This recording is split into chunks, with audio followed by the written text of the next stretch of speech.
Sirènes de police et gyrophares, ce véhicule accélère au poste de contrôle en direction de la frontière. Ce n'est qu'un véhicule parmi des dizaines que nous avons vus en moins d'une heure sur cette portion de route.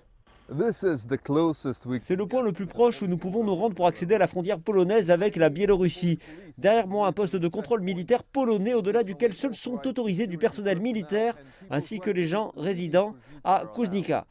Et nous ne sommes qu'à 3 km du point frontalier où la pression est la pire. La police renvoie toutes les autres personnes. Un hélicoptère militaire observe à bonne distance en direction de la frontière. Les autorités polonaises déclarent qu'elles envoient des renforts vers la zone de Kuźnica. Nous nous attendons à une tentative de passage en force à travers la frontière. Pour l'instant, nous avons dirigé toutes les forces que nous pouvions diriger là. Il s'agit bien sûr d'officiers des gardes frontières et bien sûr nous sommes contenus par des soldats et des policiers. Cette section de la frontière est également patrouillée par un hélicoptère de la police.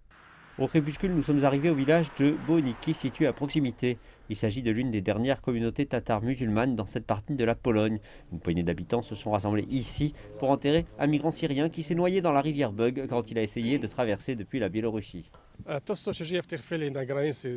Ce qu'il se passe ici à l'heure actuelle, à la frontière entre la Pologne et la Biélorussie, est tout simplement une tragédie. Malheureusement, les réfugiés là-bas vivent dans de terribles conditions. C'est le pire de tout cela. J'espère qu'ils recevront de l'aide d'une certaine manière, que les pays tomberont d'accord sur comment les aider, et ce, qu'importe qu'ils soient envoyés en Allemagne ou rapatriés dans leur propre pays. Ahmed Al-Hassan, 19 ans, n'a pas pu atteindre l'Allemagne, ni n'a eu la chance de pouvoir rentrer chez lui en Syrie. Un autre migrant qui a eu plus de chances d'arriver en Allemagne est aussi ici en appel vidéo avec la famille d'Ahmed.